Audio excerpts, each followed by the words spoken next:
suis ici, mon esprit va à Dakar. Tu viens d'où? Dakar. De Dakar. Et pendant que je suis là, Dieu ouvre mes yeux sur une situation grave. Et dans cette situation, ta vie a été attachée. Je suis en train de voir, à partir des années 12 ans, il y a une force qui a commencé à travailler en toi petit à petit. Je vois, tu nais dans la famille et pendant ces années, il y a eu des problèmes au niveau de ta famille. Au point qu'il y a eu séparation chez tes parents. C'est vrai ou c'est pas vrai? C'est vrai. C'est la vérité. Et qu'est-ce qui se passe après? Professeur, je vous vois sortir de la maison. C'est vrai?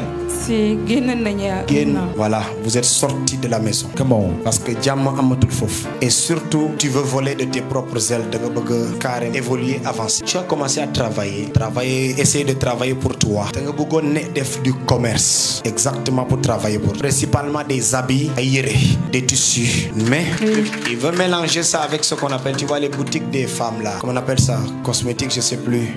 Mais regarde, il y a des personnes qui essaient de l'aider, mais c'est toujours bloqué. C'est vrai. Parce que je vois une personne qui est à l'extérieur. Mon esprit est en France. C'est ma grande sœur. Et toi, tu veux aller rejoindre ta grande sœur. Mon équipe dit tout pour aider-la pour que tu ailles la rejoindre en France. Ça aussi, c'est bloqué. Depuis 2017, il y a un testé. Lolo aussi, c'est bloqué.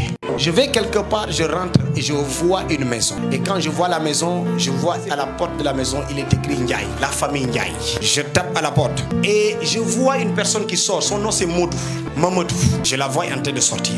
Et je le vois rentrer dans une boutique. La boutique, elle est peinte en bleu comme ça. À côté, il y a la route. Il y a la route et beaucoup dépassé tout. Il y a une pharmacie, je sais pas où. C'est quelque chose de l'hôpital comme ça. Là. Côté peinte en vert comme ça, je vois il y a l'hôpital parce qu'il y a une petite pharmacie à côté comme ça. Il y a la route et beaucoup dépassé tout, il y a un grand rond-point là. Et vois tout tourne autour. Ça ne te dit rien? Ça te dit quelque chose? Oui, ça me dit. C'est où? Au parcelle là où on était. Au parcelle Finilen, fi kër gi nga jóge bi nga génné depuis 1 an. Je me donne voir tout de suite. Ce cœur pape. C'est là où un esprit sous la forme d'un oiseau. Sous la forme d'un oiseau. Mouach. Bi mu wàccee mu ngi jubal vers une maison peinte en blanc. Yaa ngi dégg bu et dans bu mu jàllee la maison peinte en blanc derrière, il y a une maison boo xamante ne la couleur a commencé à se salir. Da commencé dem. Couleur peinture bi dafa commencé yàqu. Naka la seen peinture këru bi mel en ce moment? Marron, parce que la couleur bi dafa xaw a yàqu. Dafa xaw a yàqu totalement. C'est pour ça la couleur elle est sale. C'est pour ça mënuma identifier. Je vois de la saleté. Comment? Pas d'une couleur exacte. Non la mel wala melul non?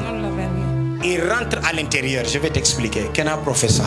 Professeur! Écoute ici, je dans la maison exactement. Je vois une porte en noir. Une porte en noir. Buntu kër gi nu mu mel seen buntu kër? Noir. Hein? Noir. Noir. Quand tu rentres dans la maison, exactement, je vois une photo qui est accrochée au mur. Paf! Au mur, je vois un lit comme ça. Paf, tu perron. Parce qu'en bas là, il y a comme, je ne sais pas, d'heure, je ne sais pas quoi. Quand tu rentres, tu perron comme ça, il y a une grande photo qui est là. La photo d'un marabout. La photo d'un marabout en face de moi. C'est ça ou c'est pas ça? C'est ça. Dafa melni mangi jakarlo comme ça. Côté bi moy sama gauche, côté bi moy sama droite. Du côté droit, première chambre, deuxième chambre avec un rideau bleu. Le rideau est en bleu mais le rideau de feu transparent. Merci pour le mot. Bo xamantene dafa fine, dafa yarax, mu am comme ay fleurettes yu xawa def ni des dessins. Et les dessins sont un peu en or, lu xawa doré. C'est ça le rideau. Et je rentre là dans la chambre là, dans cette chambre là, je vois une personne qui est assise et je te vois toi comme ça près de l'armoire qui est au niveau du mur et armoire bi dafa am seetu. C'était là ta chambre. C'était là. C'est la chambre de ta professeur. Quel professeur? Professeur. Dama gis ben jëm mais dafa jëm mak. Écoute ici, Fatou. Sama wujju yaay. Elle est où? Elle est là. Mu ngi ci kër ga. Mi ngi parcelle waa ci kër gi. Ci kër gi. Mu ngi jëm mak. Bi ma ko gisee waa xaaju guddi. Elle est en train de dire un nom. Je ne sais pas si vous connaissez son nom là, mais j'entends Kiné. C'est la fille de ta grande sœur qui est en France. Bokula Koko. Actuellement, l'enfant, comme ça. Les esprits sont réunis comme ça. Et finir réunir, à 9 ans. 9 ans, ils vont manger l'enfant. Pour nous réussir, ils vont l'attendre à 12 ans. Comme Bingay am 12 ans, il l'a attaqué. Je vois 3 années de décalage. L'enfant a combien d'années? Elle est rentrée dans les 15 ans. Je vois à 9 ans, à 12 ans, ils vont l'attaquer. L'enfant a 15 ans. Et je vois un décalage là, de combien d'années? De combien d'années? De 3 ans. De 12 à 15 ans, c'est combien d'années? On n'a rien à prouver à personne. Yes. On travaille pour le ciel. Actuellement, Kiné est en danger. Je vois l'enfant quelque part. Demande là. Lolo moy touram deugantan. Fatou Kiné. Prophesy, nation.